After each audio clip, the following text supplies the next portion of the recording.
Hey, soldier! Welcome to Pocket Ronnie.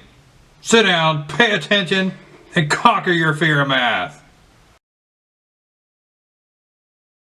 Okay, we're going to be doing the distributive property. We're looking at 1E17. Anytime you see something in front of parentheses, means you need to distribute it. Distribute it means you need to multiply it to everything in the parentheses. That, it gets distributed to that. It gets distributed to that. It gets distributed to that.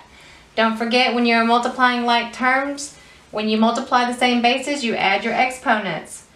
So here you multiply a's to a's. Okay, you still keep your x. So a cubed times xa will be x a to the fourth, because this is a 3, this is a 1, you're multiplying, so you add. 3 plus 1 is 4.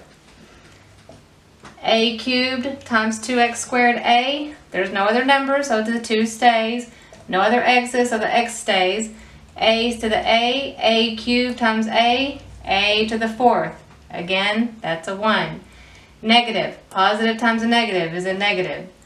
A cubed times a squared. Add your exponents, a to the fifth. Now you look to see if you can combine any like terms. They have to be exactly alike. There is no other x a to the fourth.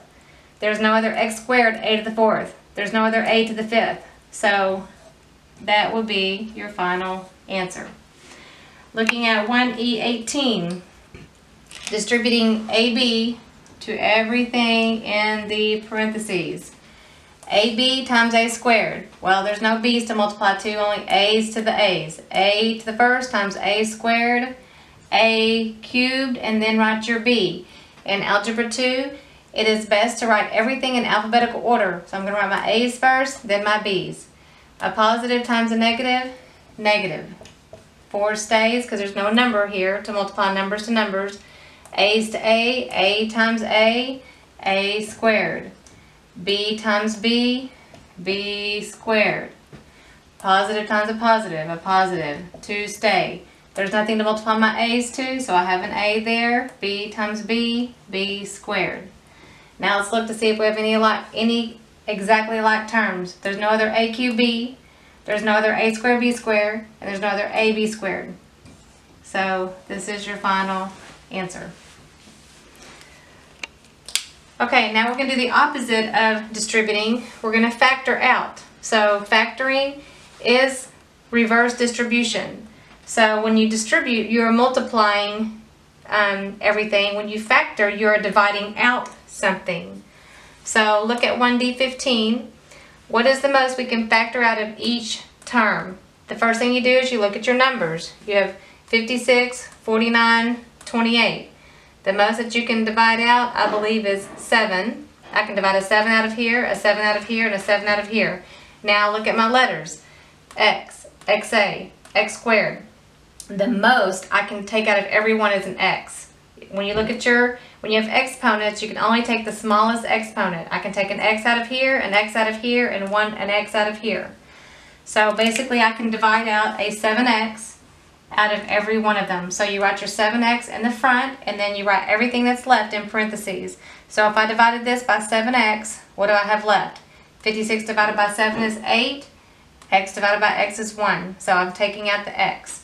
Basically, when you go back and distribute, you should be able to get this original answer. If I took a 7 out of here, I have 7 left. Negative.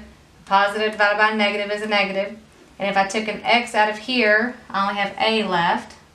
Again, I'm dividing out a positive 7x, so I have a negative left. A negative 28 divided by a positive 7 would be a negative 4.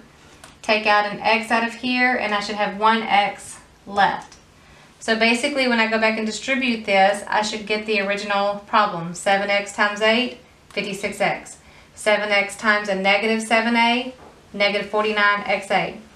Positive 7 times a negative 4x would be a negative 28x squared, and I will get the original answer. So this is what it would factor to.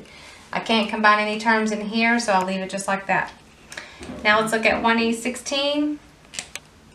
First, look at your numbers. A negative 36, a negative 72, a positive 45. You can either pull out a positive number or a negative. I'm going to go ahead and factor out a negative just so I don't have a negative left here in front. So 36, 72, 45. I think the most I can factor out of each one is a 9. So, and I'm going to factor out a negative 9. So I know I'm going to factor out a negative 9. Then I look at m squared, m squared. Oh yeah, I did write that correctly. Okay, just making sure. So the most I can pull out of each one is an m. Okay, I can't pull out an m squared from here, so the most I can pull out of every one is just an m. So I'm going to pull out a negative 9m. So if I divided this by a negative 9m, negative 36 divided by negative 9 is a positive 4. And then I'm pulling out the m. Negative 72 divided by negative 9, positive 8. And then I would still have 1m because I'm pulling out 1m, so I have 1m left. Positive 45 divided by negative 9 will be a negative 5. And then I'm pulling out an m from an m squared, so I'd have an m left. If I go back and distribute this, I should get the original problem. Negative 9 times 4, negative 36m. Negative 9m times 4, negative 36m. Negative 9m times a positive 8m should be a negative 72m squared. Negative 9 times a negative 5 is a positive 45, and m times m squared. Okay, in parentheses, you notice we actually have like terms. You have a positive 8m and a negative 5m, so you can combine those. So it'd be negative 9m for positive 8m, negative 5m would be a positive 3m, and this would be your final answer.